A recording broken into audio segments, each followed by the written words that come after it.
ਸਤਨਾਮ ਸ਼੍ਰੀ ਵਾਹਿਗੁਰੂ ਸਾਹਿਬ JIO. ਪਰਮ ਸਨਮਾਨਯੋਗ ਗੁਰੂ ਰੂਪ ਗੁਰੂ ਖਾਲਸਾ ਸਾਧ ਸੰਗਤ ਜੀ, ਵਾਹਿਗੁਰੂ ਜੀ ਕਾ ਖਾਲਸਾ ਵਾਹਿਗੁਰੂ ਜੀ ਕੀ ਫਤਿਹ। ਚੱਲ ਰਹੇ ਲੜੀਵਾਰ ਪ੍ਰਸੰਗ ਧੰਨ ਧੰਨ ਸ਼੍ਰੀ ਗੁਰੂ ਗੋਬਿੰਦ ਸਿੰਘ ਸਾਹਿਬ ਜੀ ਮਹਾਰਾਜ ਜੀ ਦੇ ਅਧਿਆਇ 38ਵੇਂ ਵਿੱਚ ਅੱਜ ਆਪਾਂ ਬਾਬਾ ਅਜੀਤ ਸਿੰਘ ਜੀ ਦੇ ਯੁੱਧ ਦਾ ਪ੍ਰਸੰਗ ਸਰਵਣ ਕਰਾਂਗੇ। ਆਓ ਬੜੇ ਪ੍ਰੇਮ ਨਾਲ ਇਹ ਪ੍ਰਸੰਗ ਸਰਵਣ ਕਰੀਏ। ਪਿਆਰੀ ਸਾਧ ਸੰਗਤ ਜੀ, ਜਿਵੇਂ ਕਿ ਆਪਾਂ ਜਾਣਦੇ ਹੀ ਹਾਂ ਕਿ ਸ਼੍ਰੀ ਚਮਕੌਰ ਸਾਹਿਬ ਦਾ ਜੰਗ ਜਾਰੀ ਸੀ। ਬੜਾ ਪ੍ਰਬਲ ਯੁੱਧ ਹੋ ਰਿਹਾ ਸੀ। ਬੰਦੂਕਾਂ ਅਤੇ ਧਨੁੱਖਬਾਣ ਬਹੁਤ ਉੱਚੀ ਆਵਾਜ਼ ਪੈਦਾ ਕਰ ਰਹੇ ਸਨ। ਸੱਪ ਵਾਂਗੂ ਸ਼ੂਕਦੇ ਤੀਰ ਚੱਲ ਰਹੇ ਸਨ ਅਤੇ ਗੋਲੀਆਂ ਸੂਰਮਿਆਂ ਨੂੰ ਲੱਗ ਕੇ ਖਤਮ ਕਰ ਰਹੀਆਂ ਸਨ। ਕਿੱਥੇ 40 ਭੁੱਖੇ ਸੂਰਬੀਰ ਸਨ, ਕਿੱਥੇ 10 ਲੱਖ ਫੌਜੀ ਬੁਲਵਾਏ ਸਨ। ਜਿਹੜਾ ਬਰਤਾਂਤ ਅੱਗੇ ਕਦੀ ਵੀ ਨਹੀਂ ਸੀ ਵਰਤਿਆ, ਉਹ ਸਾਰੇ ਦੇਵਤਿਆਂ ਨੇ ਸੁਣਿਆ ਸੀ। ਉਹ ਸਾਰੇ ਇੱਕ ਸਥਾਨ 'ਤੇ ਇਕੱਠੇ ਹੋ ਕੇ ਬਹੁਤ ਹੈਰਾਨ ਹੋਏ। ਕਲਯੁਗ ਵਿੱਚ ਇਸ ਪ੍ਰਕਾਰ ਕੈਸੇ ਲੜਦੇ ਸਨ। ਗੁਰੂ ਜੀ ਦੀ ਕਰਾਮਾਤ ਨੂੰ ਜਤਾਉਂਦੇ ਨਹੀਂ। ਮਹਾਨ ਅਸੰਭਵ ਵੇਖ ਕੇ ਬਹੁਤ ਹੈਰਾਨ ਹੋ ਕੇ ਚਿੱਤ ਵਿੱਚ ਚਾਅ ਉਪਜਿਆ ਕਿ ਚਲੋ ਜਾ ਕੇ ਵੇਖੀਏ। ਵਿਮਾਨਾਂ 'ਤੇ ਚੜ੍ਹ ਕੇ ਆ ਗਏ। ਜਿੱਥੇ ਸੈਨਾ ਦੀ ਗਰਦ ਤੋਂ ਆਕਾਸ਼ ਢਕਿਆ ਜਾ ਰਿਹਾ ਸੀ, ਅਟਾਰੀ ਵਿੱਚ ਸਤਿਗੁਰੂ ਜੀ ਨੂੰ ਵੇਖ ਕੇ ਬੰਦਨਾ ਕੀਤੀ। ਲੜਾਈ ਵੇਖੀਏ, ਬੜਾ ਭਾਰੀ ਯੁੱਧ ਹੋ ਰਿਹਾ ਹੈ। ਤੜਕ ਕਰਕੇ ਬੰਦੂਕ ਚੱਲਦੀ ਹੈ, ਸੜਕ ਕਰਦੀ ਗੋਲੀ ਜਾਂਦੀ ਹੈ ਅਤੇ ਕੜਕ ਕਰਕੇ ਵੱਜਦੀ ਹੈ। ਹਲਾਹਾਲ ਦਾ ਰੌਲਾ ਪੈ ਰਿਹਾ ਹੈ ਅਤੇ ਸ਼ਸਤਰਾਂ ਨਾਲ ਹੱਲੇ ਹੋ ਰਹੇ ਹਨ। ਲਾਲ ਲਹੂ ਇਸ ਪ੍ਰਕਾਰ ਲੱਗਦਾ ਹੈ ਮਾਨੋ ਛਛੇਰੇ ਫੁੱਲੇ ਹੋਏ ਸ਼ੋਭਦੇ ਹਨ। ਫਿਰ ਭਾਈ ਦਇਆ ਸਿੰਘ ਆਦਿ ਨੇ ਗੁਰੂ ਜੀ ਦੇ ਪਾਸ ਜਾ ਕੇ ਦੋਵੇਂ ਹੱਥ ਜੋੜ ਕੇ ਬੇਨਤੀ ਕੀਤੀ, ਮਹਾਰਾਜ ਜੀ, ਇਸ ਲੜਾਈ ਦੇ ਅਖਾੜੇ ਨੂੰ ਛੱਡੋ, ਕਿਸੇ ਪਾਸੇ ਚਲੇ ਜਾਓ, ਇਸ ਲੜਾਈ ਤੋਂ ਕਿਨਾਰਾ ਕਰੋ। ਸਾਰੇ ਸਿੰਘ ਜੂਝ ਗਏ ਹਨ। ਉਹਨਾਂ ਨੇ ਬਹੁਤ ਵੈਰੀ ਮਾਰੇ ਹਨ। ਫਿਰ ਹਿਰਦੇ ਵਿੱਚ ਧੀਰਜ ਧਾਰ ਕੇ ਰਣ ਖੇਤਰ ਵਿੱਚ ਹੀ ਸ਼ਹੀਦ ਹੋ ਗਏ ਹਨ। ਸਾਰੇ ਸੂਰਬੀਰ ਚਾਹੁੰਦੇ ਹਨ ਕਿ ਆਪ ਜੀ ਦਾ ਸਰੀਰ ਬਚਣਾ ਚਾਹੀਦਾ ਹੈ। ਇਸ ਜੰਗ ਦੇ ਢੰਗ ਨੂੰ ਛੱਡੋ, ਇਸ ਸਥਾਨ ਤੋਂ ਲਾਂਭੇ ਹੋ ਜਾਓ। ਗੁਰੂ ਜੀ ਸਿੰਘਾਂ ਦੀ ਵੱਡੀ ਬੇਨਤੀ ਸੁਣ ਕੇ ਹੱਸ ਪਏ ਅਤੇ ਉਸ ਸਮੇਂ ਉਹਨਾਂ ਨੇ ਕਿਹਾ, ਕਈਆਂ ਦੀਆਂ ਤਲਵਾਰਾਂ ਦੇ ਤਮਾਸ਼ੇ ਵੇਖੋ, ਬੇਈਮਾਨ ਵੈਰੀ ਨੂੰ ਤੁਰੰਤ ਖਤਮ ਕਰ ਦਿਓ। ਸਤਿਗੁਰੂ ਜੀ ਦੇ ਮੁਖ ਤੋਂ ਸੁਣ ਕੇ ਸਿੰਘ ਦਰਵਾਜ਼ਾ ਛੱਡ ਕੇ ਦੌੜ ਕੇ ਇੱਕ ਦੂਸਰੇ ਦੇ ਅੱਗੇ ਹੋ ਕੇ ਨਿਕਲੇ। ਭਾਈ ਮੋਹਰ ਸਿੰਘ, ਭਾਈ ਕੀਰਤ ਸਿੰਘ, ਭਾਈ ਆਨੰਦ ਸਿੰਘ ਆਦਿ ਭਾਰੀ ਬਲ ਧਾਰ ਕੇ ਚੱਲੇ। ਉਹ ਵਿਚਾਰਦੇ ਹਨ ਕਿ ਚਾਹੇ ਹਜ਼ਾਰਾਂ ਵਰ੍ਹਿਆਂ ਦੀ ਉਮਰ ਹੋ ਜਾਏ, ਫਿਰ ਐਸਾ ਸਮਾਂ ਹੱਥ ਨਹੀਂ ਆਉਣਾ। ਜਿਹੜੇ ਸਿੰਘ ਦਰਵਾਜ਼ੇ ਵਾਲੇ ਸਥਾਨ 'ਤੇ ਆਏ ਸਨ, ਉਹਨਾਂ ਨੇ ਹੱਲਾ ਕਰਕੇ ਵੈਰੀ ਦਾ ਨੇੜ ਕੀਤਾ। ਕਿਰਪਾਨਾਂ ਕੱਢ ਕੇ ਸਿੰਘ ਪੈ ਗਏ ਅਤੇ ਫਿਰ ਕੱਟਾ ਵੱਢੀ ਕਰਕੇ ਵੈਰੀ ਬਹੁਤ ਦੂਰ ਹਟਾ ਦਿੱਤੇ। ਹਜ਼ਾਰਾਂ ਵੈਰੀਆਂ ਦਾ ਨਾਸ ਕਰ ਦਿੱਤਾ। ਉਹਨਾਂ ਸਿੰਘਾਂ ਦੇ ਯੁੱਧ ਬਾਰੇ ਕੀ ਵਰਣਨ ਕਰੀਏ, ਜਿਵੇਂ ਸਿੰਘ ਭਬਕਾਰ ਕੇ ਪੈ ਗਏ ਸਨ। ਹਜ਼ਾਰਾਂ ਵੈਰੀਆਂ ਨੂੰ ਮਾਰਦੇ ਮਾਰਦੇ ਅੰਤ ਵਿੱਚ ਘੇਰਾ ਪੈ ਜਾਂਦਾ ਸੀ ਅਤੇ ਫਿਰ ਸਾਰੇ ਸਿੰਘ ਸ਼ਹੀਦ ਹੋ ਜਾਂਦੇ ਸਨ। ਨਾਹਰ ਖਾਨ ਨੇ ਪ੍ਰਗਟ ਰੂਪ ਵਿੱਚ ਯੁੱਧ ਕੀਤਾ ਅਤੇ ਸਿੰਘਾਂ ਨੂੰ ਸ਼ਹੀਦ ਕਰਕੇ ਅੱਗੇ ਹੋ ਗਿਆ। ਪੈਰਾਂ ਦੀ ਚੰਚਲਤਾ ਕਰਕੇ ਕਿਲ੍ਹੇ ਦੇ ਅੰਦਰ ਜਾਣਾ ਚਾਹੁੰਦਾ ਸੀ। ਆਪਣੀ ਵੱਡੀ ਬਹਾਦਰੀ ਨੂੰ ਵਿਖਾਉਣਾ ਚਾਹੁੰਦਾ ਸੀ ਅਤੇ ਭਾਰੀ ਕੌਤਕ ਕਰਦਾ ਸੀ। ਸਤਿਗੁਰੂ ਜੀ ਦੀ ਫਿਰ ਉਸ ਉੱਤੇ ਨਜ਼ਰ ਪਈ ਅਤੇ ਉਹਨਾਂ ਨੇ ਛੇਤੀ ਨਾਲ ਇੱਕ ਤਿੱਖਾ ਤੀਰ ਚਿੱਲੇ ਵਿੱਚ ਜੋੜਿਆ। ਨੰਗੀ ਤਲਵਾਰ ਨੂੰ ਨਚਾਉਂਦਾ ਸੀ, ਦੂਸਰੇ ਹੱਥ ਵਿੱਚ ਢਾਲ ਸੰਭਾਲੀ ਸੀ। ਦੌੜਦਾ ਹੋਇਆ ਕਿਲ੍ਹੇ ਦੀ ਦੀਵਾਰ ਨੂੰ ਵੇਖਦਾ ਹੋਇਆ ਭੱਜਾ ਜਾਂਦਾ ਸੀ। ਗੁਰੂ ਜੀ ਨੇ ਕੰਨਾਂ ਤੱਕ ਖਿੱਚ ਕੇ ਬਾਣ ਛੱਡਿਆ। ਅਚਾਨਕ ਉਹ ਨਾਹਰ ਖਾਂ ਦੇ ਜਾ ਕੇ ਲੱਗਾ ਅਤੇ ਆਰ ਪਾਰ ਹੋ ਗਿਆ, ਜਿਵੇਂ ਉੱਡ ਕੇ ਸੱਪ ਵਰਵੀ ਵਿੱਚ ਵੜ ਗਿਆ ਹੋਵੇ ਅਤੇ ਉਸ ਸੱਪ ਨੇ ਆਪਣੇ ਸਰੀਰ ਦੇ ਅੰਗ ਨਾ ਵਿਖਾਲੇ ਹੋਣ। ਤਿੱਖਾ ਭਿਆਨਕ ਤੀਰ ਛੱਡਿਆ ਅਤੇ ਵੇਖਦਿਆਂ ਉਛਲਦੇ ਨਾਹਰ ਖਾਂ ਦੀ ਛਾਤੀ ਵਿੱਚ ਲੱਗਾ।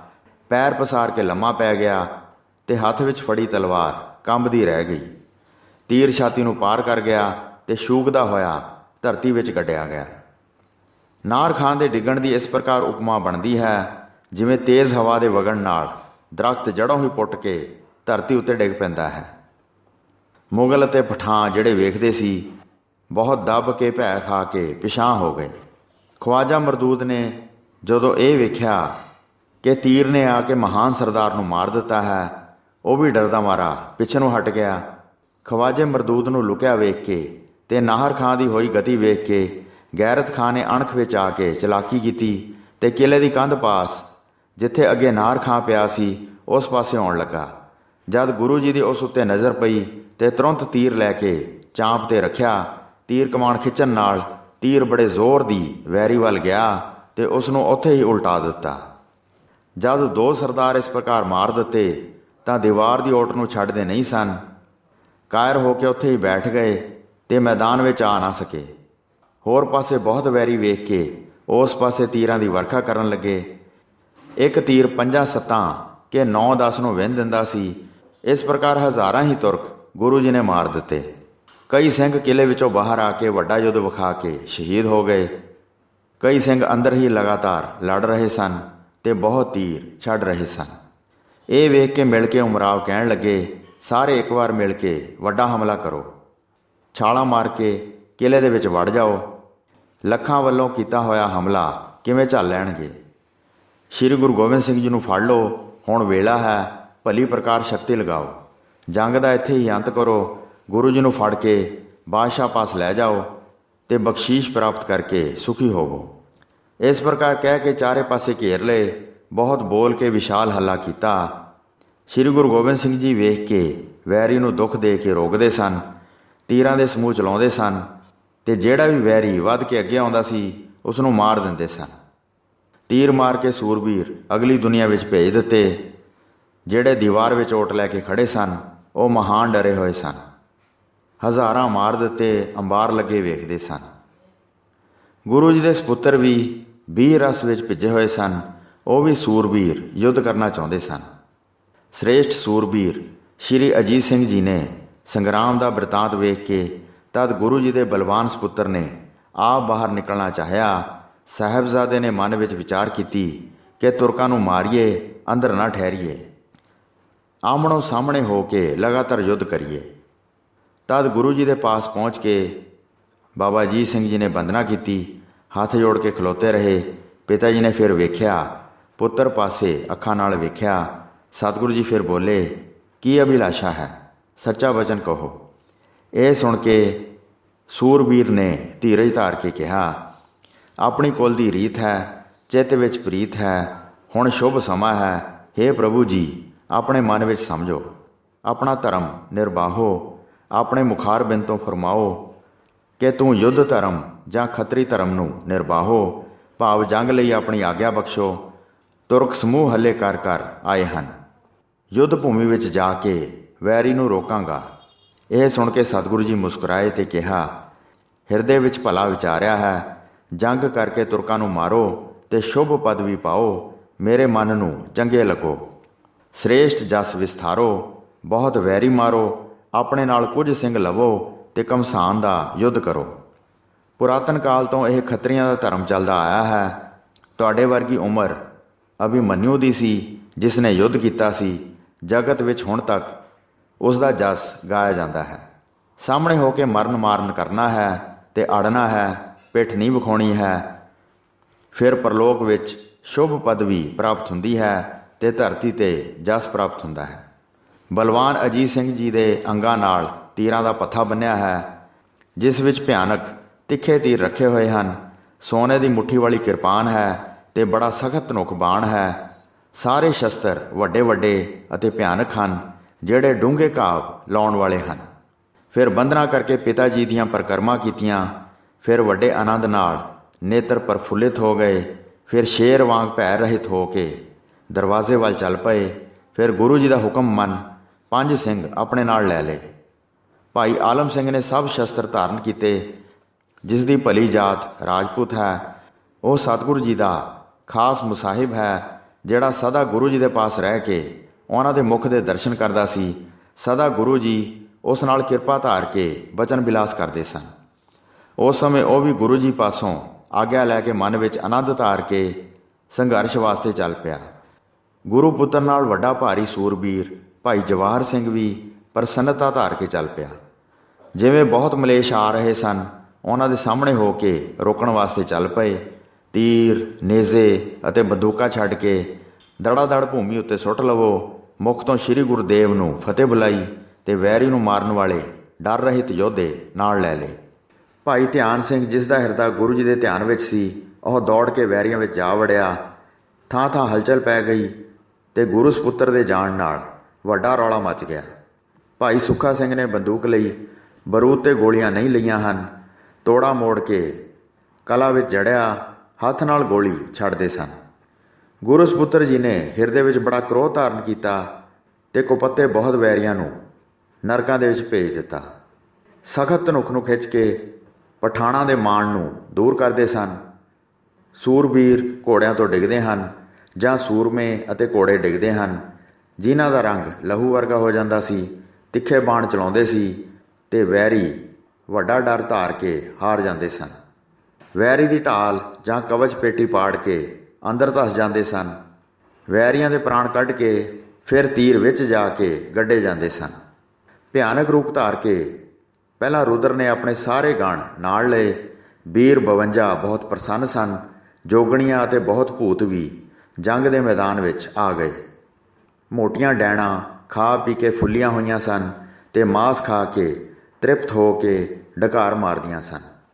ਸ਼੍ਰੀ ਅਜੀਤ ਸਿੰਘ ਜੀ ਸੂਰਬੀਰ ਚਾਂਪ ਵਿੱਚ ਤੀਰ ਧਰ ਧਰ ਕੇ ਚਲਾਉਂਦੇ ਸਨ। ਵੱਡਾ ਕੌਤਕ ਹੋ ਰਿਹਾ ਸੀ ਤੇ ਆਕਾਸ਼ ਦੇ ਦੇਵਤੇ ਵੀ ਆ ਕੇ ਵੇਖਦੇ ਸਨ। ਪੈਦਲ ਅਤੇ ਅਸਵਾਰ ਸੈਨਿਕਾਂ ਨੂੰ ਤੁਰੰਤ ਮਾਰ ਦਿੰਦੇ ਸਨ। ਇਸ ਪ੍ਰਕਾਰ ਪਠਾਨ ਵੈਰੀ ਅਤੇ ਮੁਗਲ ਮਨਾਰਿਆਂ ਵਾਂਗ ਧਰਤੀ 'ਤੇ ਡਿੱਗੇ ਪਏ ਸਨ।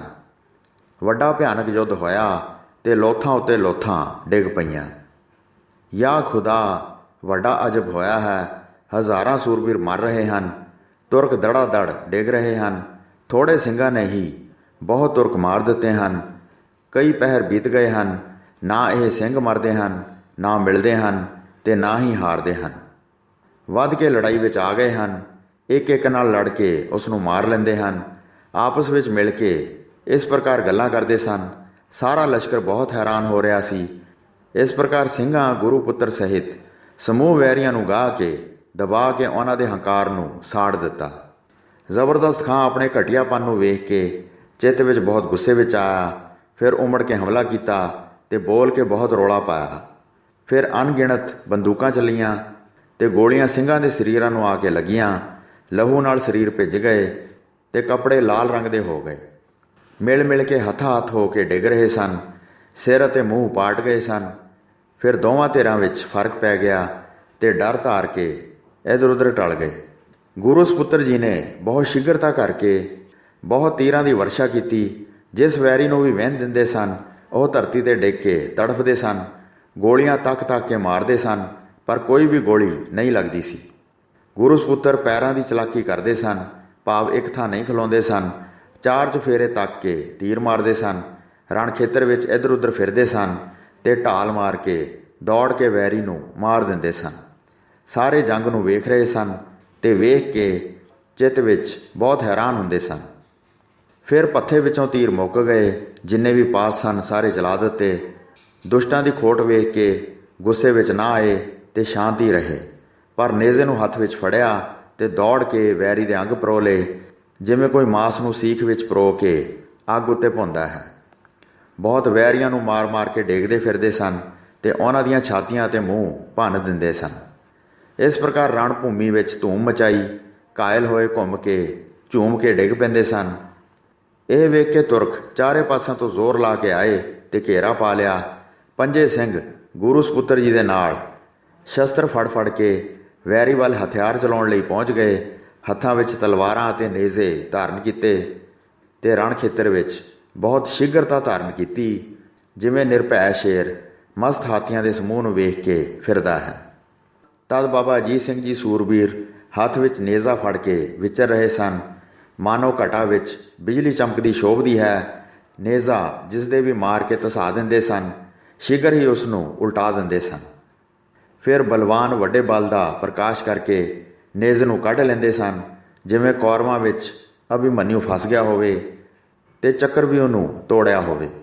ਜਿਸ ਪ੍ਰਕਾਰ ਅਭਿਮਨਿਊ ਨੇ ਵੈਰੀਆਂ ਦੇ ਸਮੂਹ ਛੇਦਨ ਕੀਤੇ ਤੇ ਖੱਤਰੀਆਂ ਨੂੰ ਦਲਦੇ ਹੋਏ ਛਿੰਨ ਭੰਨ ਕੀਤਾ, ਤਿਵੇਂ ਗੁਰੂ ਸਪੁੱਤਰ ਜੀ ਨੇ ਚਾਰ ਚੁਫੇਰੇ ਆਏ ਵੈਰੀ ਦਾ ਘੇਰਾ ਤੋੜ ਦਿੱਤਾ।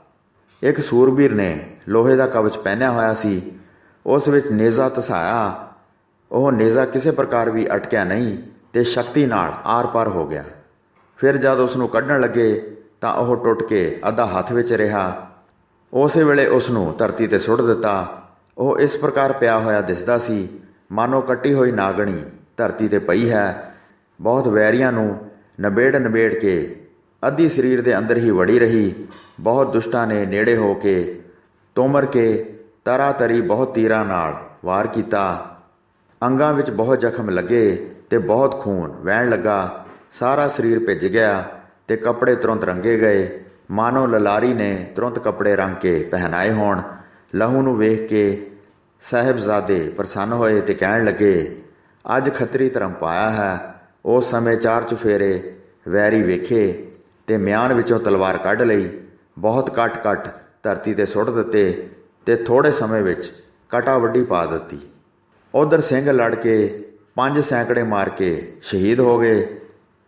ਇੱਧਰ ਸਾਹਿਬਜ਼ਾਦਾ ਅਜੀਤ ਸਿੰਘ ਜੀ ਬਹੁਤ ਗੁੱਸੇ ਵਿੱਚ ਆਏ ਤੇ ਬਹੁਤ ਵੈਰੀਆਂ ਨੂੰ ਤਲਵਾਰ ਨਾਲ ਕੱਟ ਕੇ ਮਾਰ ਦਿੱਤਾ। ਵੈਰੀ ਲਹੂ ਨਾਲ ਭਿੱਜੇ ਪਏ ਹੋਏ ਸਨ, ਮਾਨੋ ਥੱਕ ਕੇ ਸੁੱਤੇ ਪਏ ਸਨ। ਲਾਲ ਵਿਛੋਣੇ ਵਿਛਾ ਕੇ ਮਹਾਂ ਛਵੀ ਅਤੇ ਸੁੱਖ ਪਾ ਰਹੇ ਸਨ। ਜਿਵੇਂ ਗੁਰੂ ਸਪੁੱਤਰ ਜੀ ਨੇ ਸ਼ਕਤੀ ਲਾਈ ਸੀ, ਉਹ ਕਿਸੇ ਪਾਸਿਓਂ ਵੀ ਮਾਰਿਆਂ ਨਹੀਂ ਮਰਦੇ ਸਨ। ਜਿਸ ਪਾਸੇ ਵੀ ਧਾਵਾ ਕਰਕੇ ਪੈ ਜਾਂਦੇ ਸਨ, ਵੈਰੀ ਅੜਦਾ ਨਹੀਂ ਸੀ, ਭੱਜ ਜਾਂਦਾ ਸੀ। ਸਾਰੇ ਇਕੱਠੇ ਹੋ ਕੇ ਮਾਰਨ ਦਾ ਯਤਨ ਕਰਦੇ ਸਨ, ਪਰ ਮਾਰਦੇ ਕਿਵੇਂ? ਬੜੇ ਕਾਹਲੀ ਫਿਰਦੇ ਸਨ। ਗੋਲੀਆਂ ਲੱਗਦੀਆਂ ਨਹੀਂ ਸਨ ਤੇ ਕਿਸੇ ਤਲਵਾਰ ਨੂੰ ਆਪਣੇ ਤੱਕ ਪਹੁੰਚਣ ਨਹੀਂ ਸੀ ਦਿੰਦੇ। ਮਾਰ ਕੇ ਬਹੁਤ ਸੂਰਬੀਰ ਰਣ ਖੇਤਰ ਵਿੱਚ ਹੀ ਰੱਖ ਲਏ। ਜਦ ਹੱਥ ਵਿਚਲੀ ਤਲਵਾਰ ਟੁੱਟ ਗਈ ਤਾਂ ਫਿਰ ਕਟਾਰ ਬਾਹਰ ਕੱਢ ਲਈ। ਇੱਕ ਆਦਮੀ ਪਾਲਕੀ ਦੇ ਵਿੱਚ ਬੈਠਾ ਸੀ, ਉਸ ਨੂੰ ਦੂਰ ਤੋਂ ਦ੍ਰਿਸ਼ਟੀ ਧਾਰ ਕੇ ਵੇਖਿਆ। ਫਿਰ ਅਨਵਰ ਖਾਨ ਨਵਾਬ ਵਾਲੇ ਪਾਸੇ ਦੌੜ ਪਏ। ਬਹੁਤ ਸ਼ੀਘਰਤਾ ਕੀਤੀ ਤੇ ਤੁਰੰਤ ਉਸ ਸਥਾਨ 'ਤੇ ਪਹੁੰਚ ਗਏ। ਉਸ ਦੇ ਮੋਟੇ ਪੇਟ ਵਿੱਚ ਕਟਾਰ ਬਹੁਤ ਸ਼ਕਤੀ ਨਾਲ ਮਾਰੀ। ਫਿਰ ਜਿੱਥੋਂ ਕਿੱਥੋਂ ਚਾਰੇ ਪਾਸਿਆਂ ਤੋਂ ਵੈਰੀਆਂ ਨੇ ਆ ਕੇ ਘੇਰ ਲਿਆ। ਇਸ ਪ੍ਰਕਾਰ ਬਹੁਤ ਵੈਰੀਆਂ ਦੇ ਨਾਲ ਯੁੱਧ ਕੀਤਾ ਤੇ ਬਹੁਤ ਵੈਰੀਆਂ ਨੂੰ ਮਾਰ ਕੇ ਅਲੋਪ ਹੋ ਗਏ। ਸਾਰੇ ਵੇਖ ਕੇ ਹੈਰਾਨ ਰਹਿ ਗਏ, ਕਿੱਥੇ ਗਏ? ਮਾਰ ਕੇ ਕਿੱਥੇ ਛੁਪ ਗਏ ਹਨ? ਇਸ ਪ੍ਰਕਾਰ ਗੁਰੂ ਜੀ ਦੇ ਵੱਡੇ ਸਪੁੱਤਰ ਲੜੇ, ਜਿਨ੍ਹਾਂ ਦਾ ਨਾਮ ਅਜੀਤ ਸਿੰਘ ਜੀ ਸੀ। ਉਹਨਾਂ ਦਾ ਸ੍ਰੇਸ਼ਟ ਜਸ ਜਗਤ ਵਿੱਚ ਪ੍ਰਗਟ ਹੋਇਆ। ਅੰਤ ਹਰੀ ਦੇ ਘਰ ਵਿੱਚ ਚਲੇ ਗਏ। ਸੋ ਸਾਧ ਸੰਗਤ ਜੀ, ਇੱਥੇ 6ਵੀਂ ਰੁੱਤ ਦਾ 39ਵਾਂ ਅਧਿਆਇ ਸਮਾਪਤ ਹੁੰਦਾ ਹੈ ਜੀ।